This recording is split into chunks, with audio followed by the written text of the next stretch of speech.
Assalamualaikum warahmatullahi wabarakatuh. Pernahkah Bapak atau Ibu terbangun di tengah malam, baru saja nyenyak tidur, tapi tiba-tiba harus buru-buru ke kamar mandi? Bukan sekali, tapi 3, 4, bahkan 5 kali dalam semalam? Ibu Sulastri, seorang pasien berusia 67 tahun, pernah berkata kepada saya dengan nada lelah, "Bukan capeknya di badan, Dok, tapi capek di hati. Saya ingin istirahat, tapi tubuh saya nggak bisa diajak kompromi." Yang lebih menyedihkan, suami Ibu Sulastri sampai pindah tidur ke ruang tamu karena terganggu dengan bunyi pintu kamar mandi yang buka tutup sepanjang malam. Tapi, siapa sangka, hanya dengan mengganti isi piring makan sehari-hari dengan 5 jenis sayuran murah yang ada di pasar tradisional, Ibu Sulastri kini bisa tidur nyenyak tanpa obat-obatan. Bahkan dokternya sampai geleng-geleng kepala saat kontrol terakhir. Apa saja sayurannya?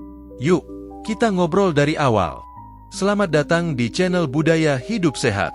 Saya dokter senior dengan pengalaman lebih dari 40 tahun. Dan di sini saya ingin berbagi ilmu kesehatan yang praktis, terjangkau, dan dekat dengan keseharian kita. Kalau Bapak atau Ibu pernah merasakan gangguan tidur karena sering buang air kecil di malam hari, video ini wajib ditonton sampai habis. Saya akan membongkar penyebab nokturia. Ya, itulah nama kondisi ini. Dan bagaimana kita bisa mengatasinya dengan cara alami yang ada di dapur kita sendiri. Sebelum mulai, ayo absen dulu di kolom komentar. Tulis umur Bapak atau Ibu dan dari kota mana kalian menonton. Saya penasaran, siapa yang paling aktif dari seluruh Indonesia?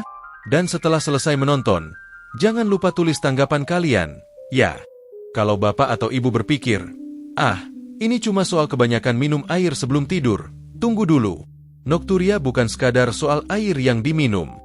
Ini adalah kondisi di mana seseorang terbangun 2 kali atau lebih di malam hari hanya untuk buang air kecil. Bukan cuma mengganggu tidur, tapi juga bisa membuat tubuh lemas, kepala pusing, dan mood gampang naik turun di pagi hari.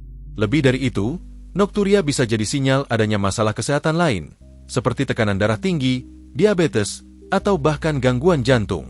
Tapi tenang, kita tidak sedang bicara soal penyakit yang menakutkan. Yang penting, kita paham penyebabnya dan tahu cara mengatasinya dengan langkah sederhana yang bisa dilakukan di rumah. Apa saja penyebab nokturia? Pertama, seiring bertambahnya usia, kandung kemih kita mulai kehilangan elastisitasnya, seperti karet yang sudah lama dipakai. Akibatnya, kapasitasnya mengecil, dan kita jadi lebih sering merasa ingin pipis.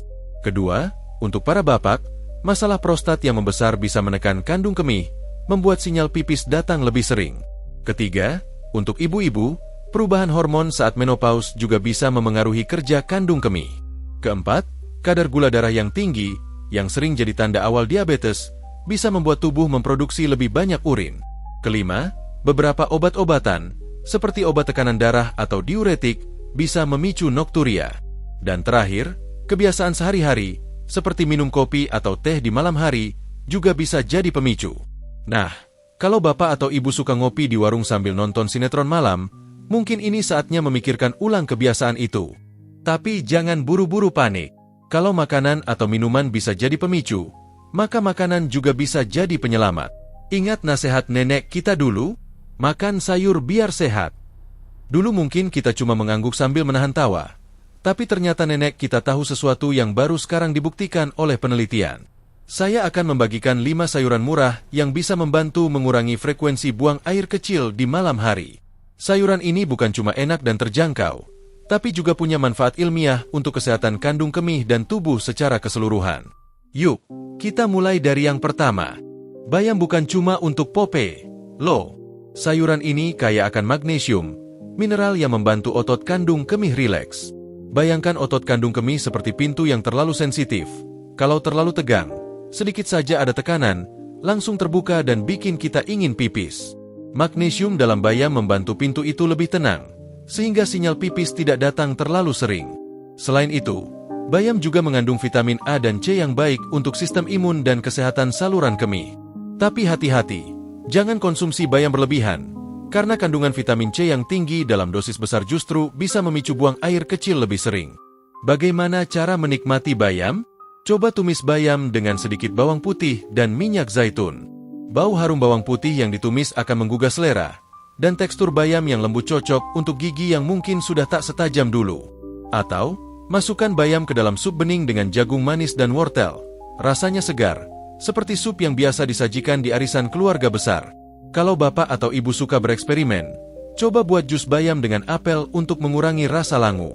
Bayam ini mudah ditemukan di pasar tradisional, harganya pun ramah di kantong. Jadi, tidak ada alasan untuk tidak mencoba, bukan? Siapa yang tidak suka timun? Sayuran yang renyah dan segar ini mengandung 96% air. Tapi jangan salah sangka, bukan berarti makan timun akan membuat bapak atau ibu lebih sering pipis. Justru sebaliknya, timun membantu tubuh mengatur distribusi cairan dengan lebih baik. Kalau dimakan di siang atau sore hari, timun membantu tubuh membuang kelebihan cairan sebelum malam tiba, sehingga kandung kemih tidak kelebihan beban saat tidur. Timun juga kaya akan vitamin K dan C, yang mendukung kesehatan saluran kemih. Cara terbaik menikmati timun adalah memakannya mentah sebagai lalapan, seperti yang sering kita lihat di warung makan Padang. Iris tipis-tipis, campur dengan sambal terasi, dan nikmati bersama nasi hangat. Aduh, rasanya seperti pulang kampung. Kalau ingin lebih sehat, buat salad timun dengan tomat dan sedikit perasan jeruk nipis. Ingat, konsumsi timun di sore hari, bukan menjelang tidur, agar efek diuretiknya tidak mengganggu malam Anda. Oh ya, kalau bapak atau ibu punya kebun kecil di rumah, timun ini mudah ditanam. Loh, coba tanya tetangga di arisan, siapa tahu ada yang punya bibit. Seledri mungkin terlihat sederhana, tapi jangan remehkan manfaatnya.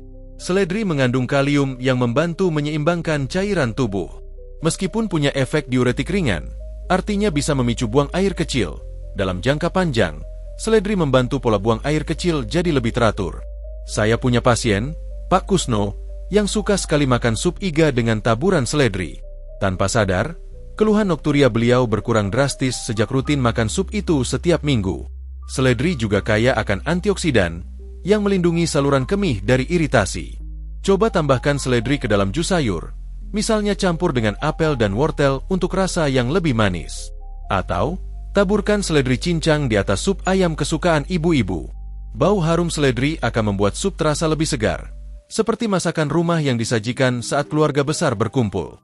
Kalau bapak atau ibu suka ngemil, coba celupkan batang seledri ke dalam sambal kacang, renyah dan sehat. Seledri ini juga murah, sering dijual di pasar dengan harga Rp1.000-2.000 per ikat. Jadi, tidak ada alasan untuk tidak mencobanya. Jangan buru-buru tutup video ini saat mendengar kata pare. Saya tahu, banyak yang mengernyitkan dahi karena rasa pahitnya, tapi percayalah, pare punya manfaat luar biasa. Pare membantu menurunkan kadar gula darah, yang sering jadi pemicu nokturia, terutama bagi mereka yang punya risiko diabetes. Selain itu, pare juga punya efek diuretik alami, membantu tubuh membuang racun melalui urin. Pare kaya akan vitamin C dan A, yang baik untuk sistem imun dan kesehatan saluran kemih. Bagaimana cara membuat pare lebih enak? Jangan digoreng, karena minyak bisa mengurangi manfaatnya. Coba tumis pare dengan bawang merah, bawang putih, dan sedikit terasi. Aromanya akan mengingatkan bapak atau ibu pada masakan ibu di rumah. Atau, buat sayur lodeh pare dengan santan encer, tambahkan tempe dan tahu untuk rasa yang lebih kaya. Kalau masih takut pahit, rendam irisan pare dalam air garam selama 15 menit sebelum dimasak. Pare ini seperti jamu, pahit di awal, tapi manis hasilnya untuk kesehatan. Labu kuning adalah sahabat lansia. Teksturnya yang lembut cocok untuk gigi yang sudah tak setajam dulu, dan rasanya manis alami. Labu kuning kaya akan beta-karoten dan zinc, yang mendukung kesehatan prostat untuk pria dan keseimbangan hormon estrogen untuk wanita menopause. Ini penting, karena masalah prostat atau hormon sering jadi penyebab nokturia. Labu kuning juga rendah kalori dan kaya serat, baik untuk pencernaan. Coba kukus labu kuning dan haluskan jadi bubur dengan sedikit santan dan gula merah. Rasanya seperti coleplay di pasar malam. Atau, masukkan potongan labu kuning ke dalam sup sayur bersama bayam dan seledri untuk kombinasi super sehat. Bau harum labu kuning saat dikukus akan mengisi dapur dengan kenangan masa kecil. Labu kuning ini mudah ditemukan di pasar, dan harganya sering lebih murah daripada buah impor. Jadi, kenapa tidak coba? Bagaimana cara mengonsumsi kelima sayuran ini? Tidak perlu makan semuanya sekaligus. Cukup pilih 2 atau 3 jenis per minggu, dan atur waktu konsumsinya. Misalnya, makan timun dan seledri di siang atau sore hari, dan simpan bayam atau labu kuning untuk makan malam. Yang penting, hindari makanan pemicu nokturia setelah jam 6 sore, seperti kopi, teh, minuman berkafein, makanan pedas, kuah asin, atau air putih berlebihan. Kalau Bapak atau Ibu suka ngobrol di warung kopi sampai malam, coba ganti kopinya dengan air putih atau teh herbal tanpa kafein. Mari kita kembali ke Ibu Sulastri. Dulu, beliau bangun 3-5 kali setiap malam. Pernah suatu malam, beliau terjatuh karena terburu-buru ke kamar mandi di tengah kegelapan. Setelah rutin mengonsumsi bayam, labu kuning, dan seledri selama 3 minggu, frekuensi buang air kecilnya turun jadi sekali semalam, kadang bahkan tidak sama sekali. Saat kontrol ke dokter, tekanan darahnya turun, kadar gula darahnya membaik, dan dokter hanya bisa bilang, "Lanjutkan, Bu, ini luar biasa." Sekarang, Ibu Sulastri bisa menikmati sinetron favoritnya sampai selesai tanpa terganggu. Saya juga punya cerita tentang kakek saya. Dulu, beliau sering mengeluh, "Kek, kenapa tidur siang terus?" Jawabnya, "Soalnya tidur malam selalu dipotong-potong sama si kandung kemih, jadi saya balas dendam di siang hari." Kami tertawa, tapi saya tahu beliau sebenarnya sedih. Setelah saya sarankan untuk rutin makan pare dan timun, tidur malamnya mulai nyenyak. Bahkan, sekarang beliau bisa nonton sinetron sampai jam 9 malam dan tertidur di sofa tanpa ke kamar mandi. Selain sayuran, ada beberapa kebiasaan lain yang bisa membantu. Pertama, batasi asupan cairan 2 jam sebelum tidur. Kalau Bapak atau Ibu suka minum teh manis sambil ngobrol di teras, coba hentikan setelah jam 6 sore. Kedua, hindari kafein dan alkohol, karena keduanya bisa merangsang kandung kemih. Ketiga, coba latihan dasar panggul. Ini seperti olahraga ringan untuk memperkuat otot di sekitar kandung kemih. Caranya sederhana. Tahan otot seperti saat menahan pipis selama 5 detik, lalu lepas, ulangi 10 kali sehari. Keempat, atur pola tidur yang teratur, tidur dan bangun di jam yang sama setiap hari. Dan terakhir, kalau nokturia tidak membaik, segera konsultasikan ke dokter. Bisa jadi ada masalah seperti infeksi saluran kemih, diabetes, atau gangguan prostat yang perlu diperiksa.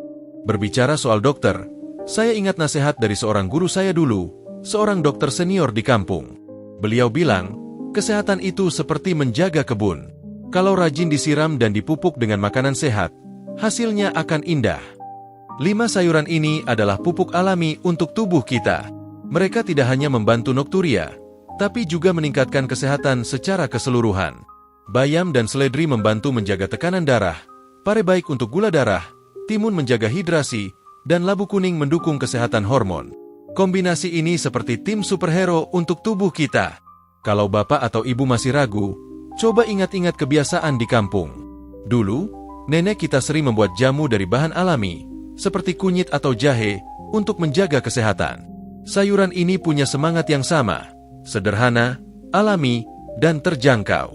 Bayangkan, hanya dengan beberapa ribu rupiah di pasar, Bapak atau Ibu bisa tidur lebih nyenyak dan bangun dengan tubuh yang segar. Bukankah itu investasi terbaik untuk usia emas kita? Sekarang, mari kita bahas beberapa resep sederhana untuk memasukkan sayuran ini ke dalam menu harian. Pertama, tumis bayam dan seledri. Ambil 200 gram bayam dan segenggam seledri. Tumis dengan 2 siung bawang putih dan sedikit minyak zaitun. Tambahkan sedikit garam dan merica. Dalam 10 menit, Bapak atau Ibu sudah punya hidangan sehat yang wangi dan lezat. Kedua, salad timun dan pare. Iris tipis timun dan pare. Rendam pare dalam air garam untuk mengurangi rasa pahit, lalu campur dengan tomat dan perasan jeruk nipis. Ini cocok untuk makan siang di hari yang panas. Ketiga, bubur labu kuning. Kukus labu kuning, haluskan, lalu campur dengan santan encer dan sedikit gula merah. Rasanya manis lembut, seperti hidangan penutup di acara keluarga. Tapi, ada satu hal penting yang perlu diingat. Jangan hanya mengandalkan sayuran ini. Kalau Bapak atau Ibu punya gejala seperti nyeri saat buang air kecil, demam, atau darah dalam urin, segera ke dokter. Nokturia bisa jadi tanda infeksi saluran kemih, diabetes, atau bahkan masalah jantung. Saya ingat seorang pasien, Ibu Sumarni, yang awalnya mengira nokturianya cuma karena kebanyakan minum air. Ternyata, setelah diperiksa, beliau punya infeksi saluran kemih ringan. Setelah diobati dan rutin makan sayuran ini, beliau kini tidur nyenyak dan bisa ikut arisan tanpa khawatir bolak-balik ke kamar mandi. Satu lagi cerita yang ingin saya bagikan. Ada Pak Budi, tetangga saya di kampung, yang dulu selalu mengeluh karena tidurnya terganggu nokturia. "Dok, saya sudah coba minum obat, Tapi kok rasanya tidak enak di perut, katanya. Saya sarankan untuk coba makan labu kuning dan seledri setiap minggu, sambil mengurangi kopi malam. 2 bulan kemudian, beliau datang dengan senyum lebar. Dok, sekarang saya bisa tidur sampai pagi tanpa bangun. Bahkan istri saya bilang saya mendengkur lebih kencang sekarang. Kami tertawa, tapi saya senang melihat beliau kembali ceria. Kalau bapak atau ibu ingin hasil maksimal, kombinasikan sayuran ini dengan kebiasaan sehat lainnya. Misalnya, coba jalan kaki ringan di pagi hari, seperti yang biasa dilakukan tetangga saat Car Free Day di kota. Ini membantu sirkulasi darah dan mendukung kesehatan kandung kemih. Atau, kalau bapak atau ibu suka ngobrol di warung, bawa bekal air putih sendiri daripada pesan teh manis. Kecil-kecil begini, tapi dampaknya besar untuk kesehatan. Saya juga ingin menyinggung soal mitos. Banyak yang bilang, kalau sering pipis malam, berarti ginjal bermasalah. Ini tidak selalu benar. Nokturia bisa disebabkan oleh banyak hal, dan tidak selalu berarti ginjal rusak. Tapi, kalau bapak atau ibu merasa ada gejala lain, seperti kaki bengkak atau nyeri pinggang, jangan tunda untuk periksa ke dokter. Lebih baik mencegah daripada mengobati, bukan? Sekarang, mari kita rangkum.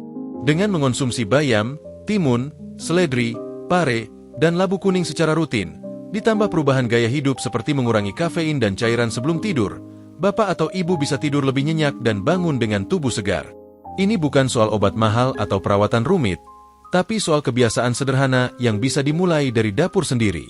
Seperti kata nenek saya dulu, kesehatan itu bukan soal seberapa banyak uang yang kita keluarkan, tapi seberapa rajin kita merawat tubuh. Kalau video ini bermanfaat, jangan lupa tekan tombol like supaya kami tahu topik ini perlu dibahas lagi. Tulis di kolom komentar, sayuran apa yang paling sering bapak atau ibu konsumsi di rumah?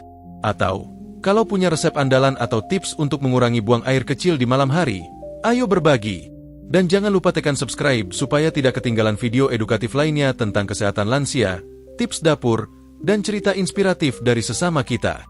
Karena hidup sehat itu indah, apalagi kalau dijalani bersama keluarga besar. Sampai jumpa di video berikutnya. Semoga malam ini tidur bapak dan ibu nyenyak tanpa gangguan. Wassalamualaikum warahmatullahi wabarakatuh.